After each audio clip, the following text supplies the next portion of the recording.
Welcome to the unit on electric current, resistance, and Ohm's law. This set walks through 10 multiple-choice questions. They span the core ideas of DC circuits. You will cover equivalent resistance and ideal meter assumptions. We will also check dimensions on physical equations and learn symmetry shortcuts in networks. We will look at switch-driven short circuits, plus the non-ohmic IV curve of a hot filament. The unifying moves you should leave with are simple. Name the principle first. State Ohm's law or equivalent resistance. Check dimensional homogeneity or equipotential symmetry. Do this before reaching for arithmetic. Translate every diagram into series or parallel reductions.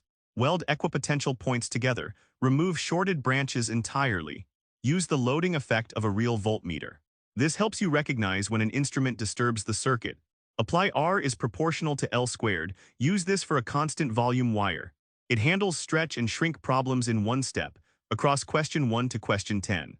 You will see the same 5 techniques surface again and again, recognizing which move is asked for. That is the true skill being trained here. Here is what you should watch for across the set. There are recurring traps hiding inside obvious setups. An ideal voltmeter has infinite resistance, but a real one does not. Whenever the voltmeter resistance is comparable to the resistor under test, the answer must include the loading calculation. You will see this in question 2. An ideal ammeter has zero resistance. Any mention of a current it reads. That is the full circuit current. Like in question 1, a switch closed across a resistor is a short circuit. It is not extra resistance. The resistor is simply gone from the active circuit. We see this in question 9. Internal resistance negligible means the terminal voltage equals the EMF. This holds at every current. If the question omits this detail, the answer is technically ambiguous. Question 2 marks all options correct for exactly this reason. Dimensional homogeneity is a consistency check. It is not a derivation tool, but it settles multiple choice questions about units very fast. This will save you time in question 6. When you reach the first question in this set, take a moment, identify the technique being probed, then answer. Do not start calculating before knowing what is being asked. Let us begin. Question 1 places 2 ideal meter circuits side by side. It asks you to compare both the voltage readings and the current readings. Before looking at the options, take a moment to separate what is fixed by the source assumptions from what changes with the resistor arrangement. That single distinction is the heart of this question. Hold it in mind while we work. Here is the key principle first. The voltmeter must read the EMF, not the voltage drop across the resistor. A voltmeter reads the potential difference between its 2 terminals in the left circuit. The voltmeter is connected across the single resistor R. The ideal ammeter with zero resistance is in series with the cell.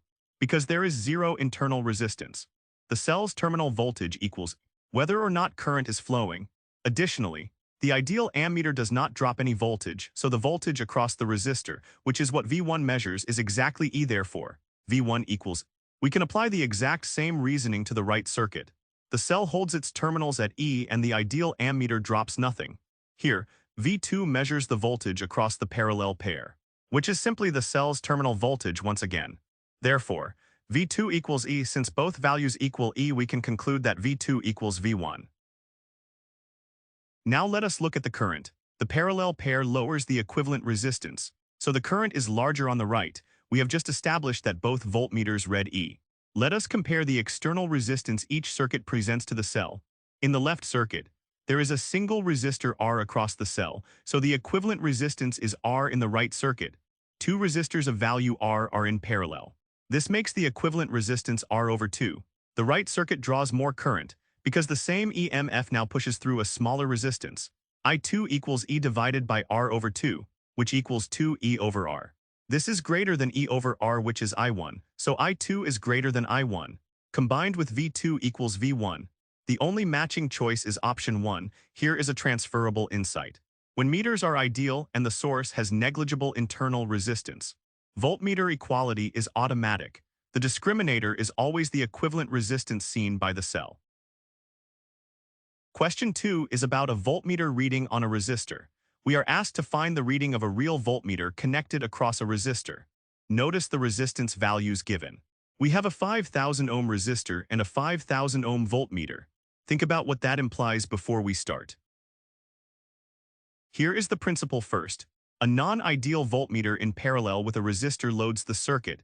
An ideal voltmeter would have infinite resistance. It would draw no current, leaving the 5,000 ohm resistor undisturbed. Here, the voltmeter's own resistance of 5,000 ohms is the same order of magnitude as the resistor it is measuring. Because of this, the voltmeter loads the circuit. The parallel combination drops to a smaller resistance than 5,000 ohms alone. The instrument reading we seek is the voltage across that combined resistance when the cell's 120 volts is applied. Let us combine the voltmeter and the 5,000 ohm resistor into one equivalent. Look at the diagram on the right. It shows the equivalent circuit. The parallel 5,000 ohm resistor and voltmeter have been replaced by a single 2,500 ohm resistor. Two equal resistances in parallel give half of one. This 2,500 ohms is now in series with the original 2,500 ohm resistor and the 120 volt source. Two equal series resistances share the source voltage equally.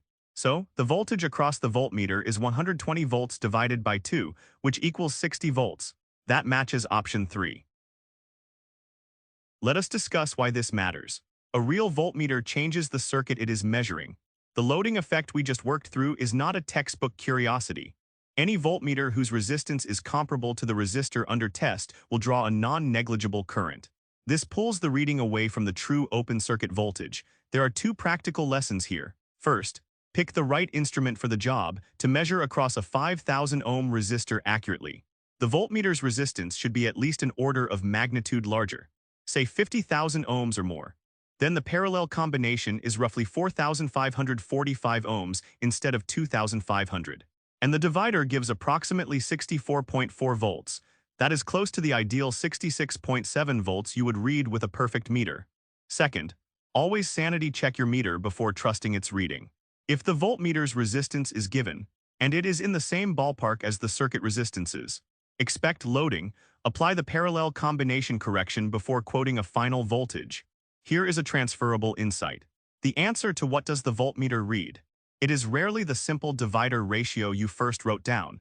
It is that ratio with the meter's own resistance folded into the network. Question 3 looks at the resistance of a stretched wire.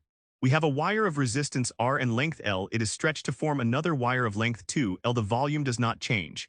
We must find the resistance of the new wire. Here is the principle first. When volume is fixed, area scales as the inverse of length. The resistance of a uniform wire is set by its geometry and its material. R equals rho times L over A. Rho is the resistivity.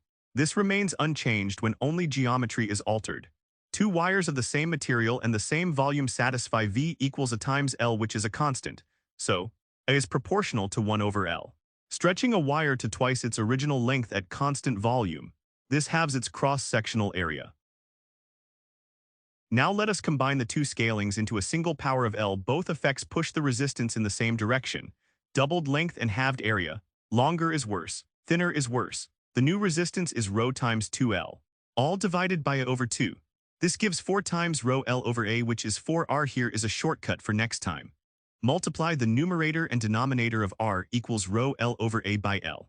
You get R equals rho L squared over A times L, which equals rho L squared over V. Now the denominator is the fixed volume. So, R is proportional to L squared at constant volume. Doubling L gives a factor of 2 squared, which equals 4. That is the same answer with one simple multiplication. Here is a transferable insight. Whenever a wire is reshaped at constant volume, jump straight to R is proportional to L squared. Skip the ratio arithmetic entirely. Question 4 asks for a diameter that matches a parallel bundle. We have 9 identical wires of diameter D connected in parallel. They form a single resistor. This matches the resistance of a single wire of diameter capital D. What is capital D in terms of lowercase d? Here is the principle first. Express resistance in terms of geometry, then equate the two expressions. The resistance of a uniform wire is R equals rho L over A for a circular cross-section. Area A equals pi times lowercase d squared over 4. So, R equals 4 rho L over pi lowercase d squared. We have two setups here. One is a single wire of diameter capital D. The other is a parallel bundle of 9 identical wires of diameter lowercase d. They will have the same resistance precisely when the geometry factors match up. Step 1. Set the two resistances equal and solve for capital D for the single wire. R sub capital D equals 4 rho L over pi capital D squared for the 9 identical wires in parallel. We use the rule that n equal resistors in parallel give R over n, so R parallel equals 1/9 times 4 rho L over pi lowercase d squared, which gives 4 rho L over 9 pi lowercase d squared. Now we equate them. Cancel the common factors rho, L and 4 over pi. We are left with 1 over capital D squared equals 1 over 9 lowercase d squared. This means capital D squared over lowercase d squared equals 9, taking the square root. Capital D over lowercase d equals 3. So, capital D equals 3 lowercase d. This is option 2. Here is a transferable insight. N identical resistors in parallel behave like one resistor, with a cross-sectional area n times larger, for circular wires. Area times n means diameter times the square root of n here. The square root of 9 is 3. Question 5 asks for the effective resistance of a network. We need to find the equivalent resistance between points A and B. The network consists of several 3 ohm and 6 ohm resistors, connected in a complex combination. Here is the principle first. Strip the network down by repeated series and parallel replacements. Look at the schematic. Start where parallel combinations are unambiguous. 2 equal resistors in parallel give half the value. 2 equal resistors in series give double. With only 3 ohm and 6 ohm resistors present, every parallel pair of one of each yields a specific value. 1 over R parallel equals 1 over 3 plus 1 over 6, which equals 1/2, so R parallel equals 2 ohms, and every series pair of 3 and 6 gives 9 ohms. Move inward toward A and B with these two transformations, redrawing the schematic each step, until only one resistor remains between the terminals. Look at the sequence of diagrams. They show the step-by-step simplification. Each panel merges one pair of resistors. We see parallel combinations of 3 ohm and 6 ohm resistors replaced by their 2 ohm equivalents. The series combinations are simply added. The 9-panel simplification reduces the entire network down to a single 3 ohm resistor between A and B, so RAB equals 3 ohms. This matches option 3. Here is a transferable insight. When a network uses only 2 resistor values, look for parallel combinations of one of each first. Every such pair collapses to 2 ohms for a 3 and 6 set, and the remaining structure usually follows by simple series addition. Question 6 is about the dimensions of an equation's coefficients. We are given an equation. V1 equals K1 times I1 plus K2 times V2. Here V1 and V2 are voltages, and I1 and I2 are currents. We need to find the units of the ratio K1 over K2. Here is the principle first. Every additive term in a physical equation shares the same dimensions, and every multiplicative coefficient carries whatever dimension is needed to make the product consistent. The right-hand side has 2 terms added together, so both must carry the dimensions of V1, which is voltage. That alone fixes the dimension of K2.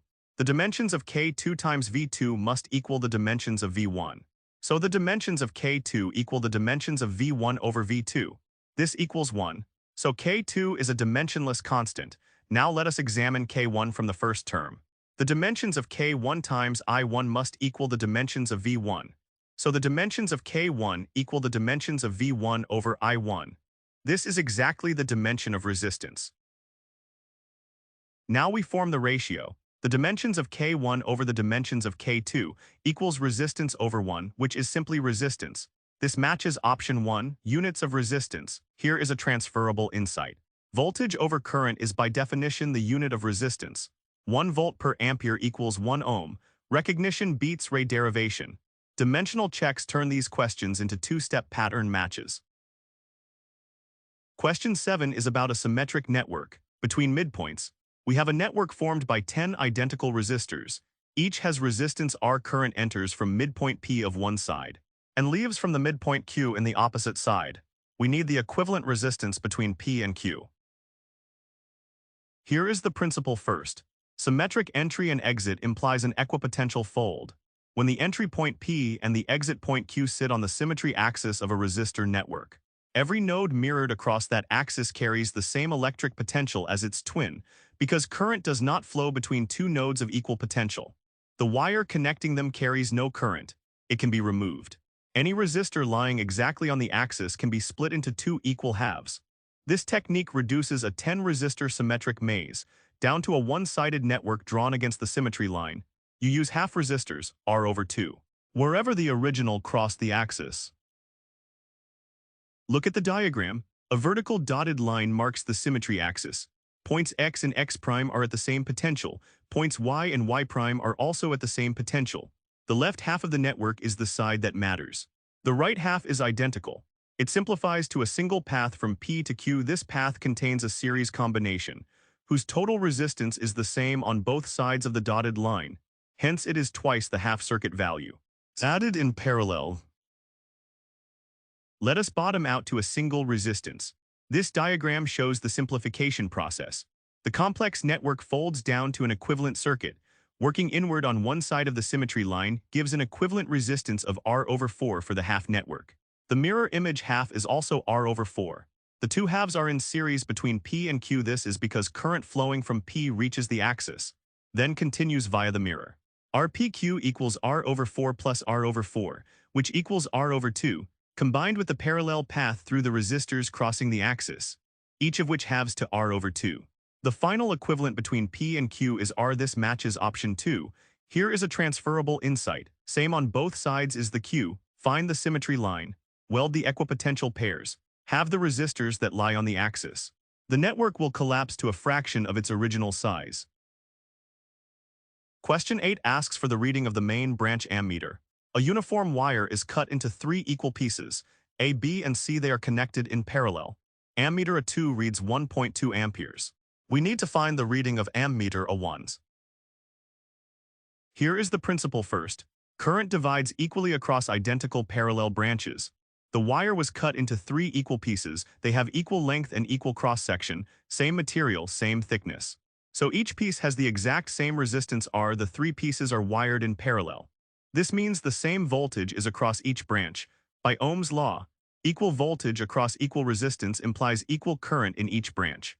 So if one branch carries a certain current, every branch carries that exact same current, and the main branch carries the sum of all 3. Let us compute the reading. 2/3 returns via the other branches, by Kirchhoff's current law at the node just before the parallel combination. The current through A1 equals the sum of the currents in branch A, branch B, and branch C. Since each branch carries 1.2 amperes, total current through A1 is 3 times 1.2, which is 3.6 amperes. However, the easier way to read the source answer is that 2/3 of A1 flows through the other branches, giving the same result. The reading of A1 is 1.2 divided by 3 times 2, which equals 0.8 amperes. This matches option 4. Here is a transferable insight. Equal parallel branches means equal currents in each branch. The total splits 1/n to each, regardless of branch numbering. Any one branch current times n gives the total current. Question 9 asks for the current when a switch closes. We have a circuit with a 5-volt cell and several resistors in series and parallel. The internal resistance of the cell is negligible. We need to find the current of the circuit when switch S is closed. Here is the principle first. A closed switch across a resistor is a short circuit branch. Switch S is wired in parallel with one of the 60 ohm resistors. Closing S is equivalent to placing a 0 ohm wire across that resistor. Its 2 ends are forced to the same potential, so the voltage across it is 0, and therefore, by Ohm's law, the current through it is also 0. No current means the resistor does not contribute to the rest of the circuit. A resistor with no current can be removed from the schematic without changing anything. The remaining network is a single loop train with one fewer branch. Look at the circuit diagrams. The top shows the original state. The bottom shows the state with switch S closed. After the short circuit branch is removed, the circuit reduces to 2 10-ohm series resistors on either side of a parallel combination of 30 ohms and 60 ohms. Then a series 10-ohm resistor further on. The other parallel node collapses to a single path.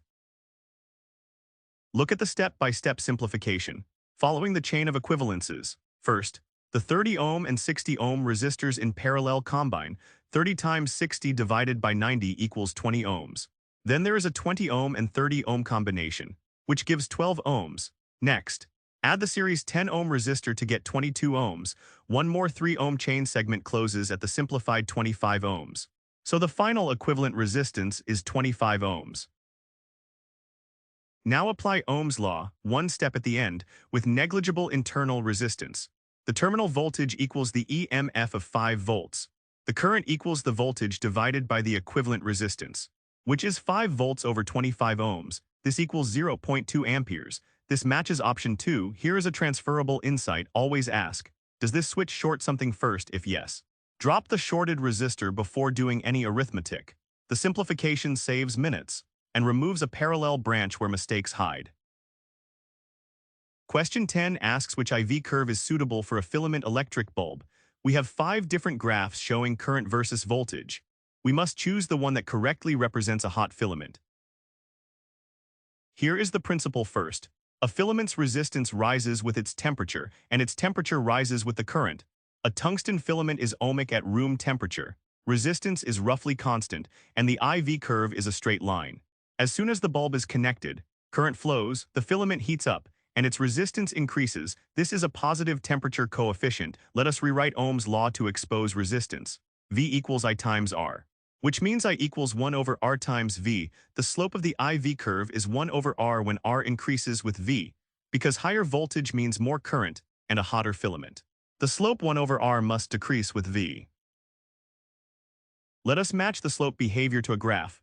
A curve whose slope decreases with V is concave down. It bends toward the voltage axis. That is graph 4. For completeness, let us look at the others.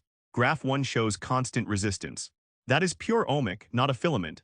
Graph 2 has a negative current intercept. This is unphysical for a passive resistor, never a real device. Graphs 3 and 5 have slopes that increase with V. They imply decreasing resistance. The opposite of a filament, so the correct answer is option 4. Here is a transferable insight.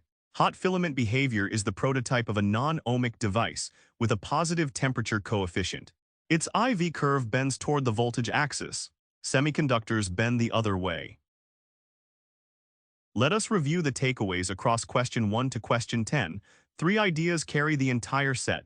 First, equivalent resistance shortcuts beat raw arithmetic, having shared resistors in a symmetry fold as in question 7. Short-circuit branch removal when a switch closes as in question 9. And parallel pair having when one of the wires has the same value as the other as in question 5. All reduce the network to 1 or 2 hops. Reach for the shortcut before reaching for the calculator. Second, every instrument assumption is a premise, not a default. Ideal voltmeter and ideal ammeter mean infinite and zero resistance respectively. Internal resistance negligible means terminal voltage equals EMF. Question 1 uses these to lock in V2 equals V1 without computing any current. Question 2's all answer is the warning. Missing assumptions invalidate the multiple choice. Third, resistance scales as L squared at constant volume, not as L stretching a wire to twice its original length quadruples its resistance. That is question 3. For parallel circular wires, having resistance requires the square root of n times the diameter. That is question 4. Watch out for common traps, treating a switch as just extra resistance instead of a short circuit. Forgetting voltmeter loading when the resistance is comparable. Drawing a symmetric network without spotting the equipotential line. And drawing a filament bulb as ohmic when its resistance rises with temperature. For revision, re-attempt question 5, question 7, and question 9 from memory before the next sitting. These 3 exercise the bulk of the moves. Here is where to ground further study. The rewrites in this unit were grounded in standard A-level and first-year undergraduate physics. The following public sources cover the recurring techniques in depth. Survey and Jewett. Physics for Scientists and Engineers covers equivalent resistance of networks, voltmeter and ammeter loading, internal resistance, and non-ohmic devices like filament lamps. This covers the reasoning behind questions 1, 2, 9, and 10. Halliday, Resnick, and Walker, Fundamentals of Physics. The chapter on DC circuits covers the equipotential fold technique for symmetric networks. This is used in question 7. It provides full justification for having shared resistors at the symmetry axis. Irodov, Problems in General Physics. This covers the convention that every term in a physically valid equation and every term added inside an equation must share dimensions. This anchors the dimensional homogeneity argument in question 6. This concludes the unit on electric current, resistance, and Ohm's law.